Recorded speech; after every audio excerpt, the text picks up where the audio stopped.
All right, let's start with the ravioli first. The first thing that we're gonna do is we are going to make our pasta dough. I'm making a straight egg yolk pasta dough. I learned this pasta dough from Mark Vetri.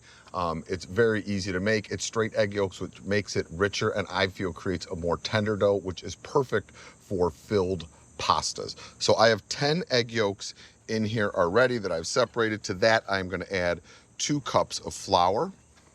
So I'm gonna get this going. Sometimes you need some water in the dough, sometimes you don't, depending on what is happening outside with the humidity and so forth. It's pretty humid today, so we may not need water. I also put in a little splash of extra virgin olive oil, which gives the dough some flavor and helps with its tenderness.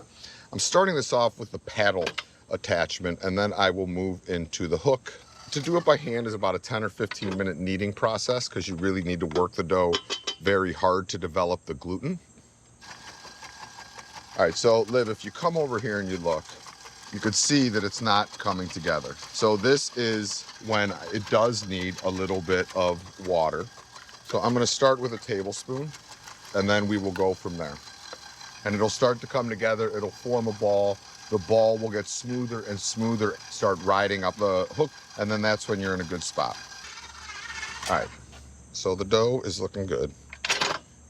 See it, it's nice and smooth. Now, what we're gonna do now is I'm gonna take this and I'm gonna wrap it in plastic wrap and let it rest. So oftentimes I'll let dough rest for minimally 30 minutes up to several hours. You can use it immediately if pressed, but letting the flour bloom and open up makes the dough easier to work with. All right, so I'm gonna put this and let it rest. All right, we are going to start working on our filling now. So this is a ricotta and lemon filling. So I have my ricotta cheese here, which I have drained. So we wanna get all the liquid out because we don't want a mushy interior to our pasta. So a ricotta goes in the bowl, and I'm gonna go 4 parts ricotta to 1 part Parmigiano Reggiano. So I have a cup of ricotta, 1/4 cup of Parmigiano Reggiano. To that, I am going to add the zest of 2 lemons, and we're gonna reserve these lemons because we're gonna use the juice in our sauce. Now, typically, you don't put lemon in Cacio Pepe sauce, but this is the Lizzie lemon show, and she thinks everything needs lemon, and I actually do like a Cacio Pepe with lemon, although not traditional, it is delicious. All right, cracked black pepper, a little pinch of salt. We do not have to go crazy here because the cheese is already salty, and nutmeg. And I go pretty heavy on the nutmeg because I love nutmeg, and I know Liz does too, so. All right, so now I'm gonna put in a splash of olive oil, and we are gonna just get this mixture mixed together. And always, this is a good time, an important time to taste it, because once it's in the pasta, there's no turning back. No turning back. So what you do is you just get a little forkful, you give it to your little buddy. That's so nice of you. And you say, hey, little buddy, how does that taste to you? Oh, yum, this is gonna be good. All right, so I'm gonna set this aside. For some reason, I put this down. I don't know why. Just trying to get my morning exercise in. Attach my roller.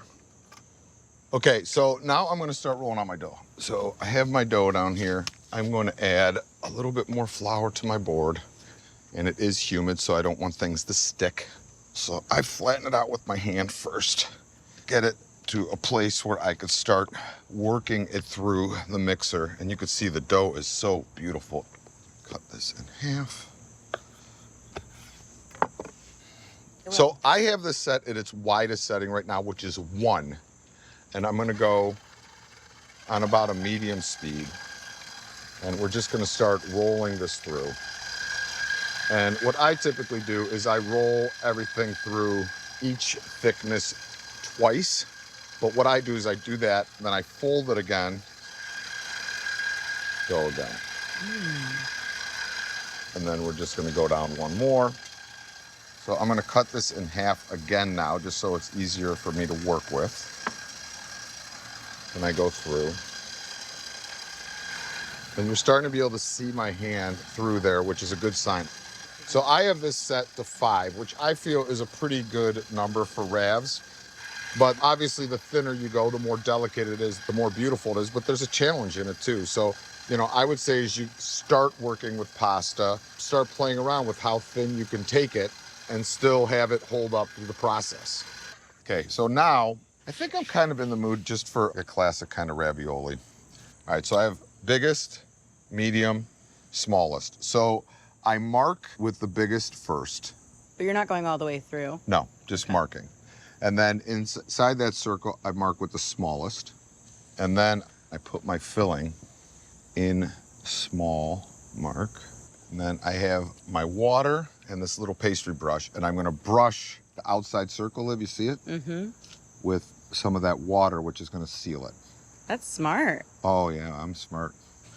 Now I kind of look down, go over top, try to make sure that we don't have any air bubbles in there. Oh, air bubble, get out. And then again, first I go with the big one here, around it.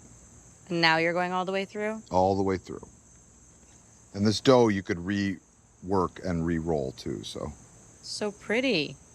I have my water going. I have a pan on. Ooh, water is boiling nicely. I'm gonna add a couple good pinches of salt to the water. Lizzie, could you juice these 2 lemons for me? I would love to.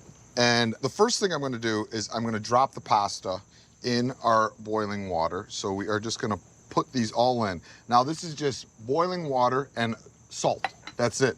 And these are only gonna take a couple minutes to cook. Because it is a fresh pasta, they cook quickly. So that is gonna take a couple minutes. For the Cacio Pepe, we are gonna put lemon in ours, not traditional, but everything else is. So the first thing I'm gonna do is I coarsely ground pepper into this pan. Now this is cheese and pepper. Cacio Pepe is the sauce. So do not be shy with your pepper. You want this to be peppery. I'm gonna take some of my pasta water now and add it to my cracked black pepper. And you could see like how much that actually gets like a nice murky looking sauce, and that's what we're looking for. Ravioli is almost done. So we could now start putting in our pecorino romano cheese. And you could either shake or whisk or however you want to do it. You don't want this to come to a boil though now, or that cheese is going to clump up. If this does start to clump for us, we could add some pasta water to it and it'll smooth it back out. We're gonna add some of that lemon juice. And we shouldn't have to season this because we have the salt of the cheese and we also have the salt in our pasta water. Take our raviolis out, gently add them to our sauce. The raviolis are gonna finish cooking in the sauce, absorb some of that sauce, a little splash of extra virgin olive oil, and we are in good shape. So this is gonna continue to come together. We are gonna finish our salad, and then it is time to eat. This is truly perfection.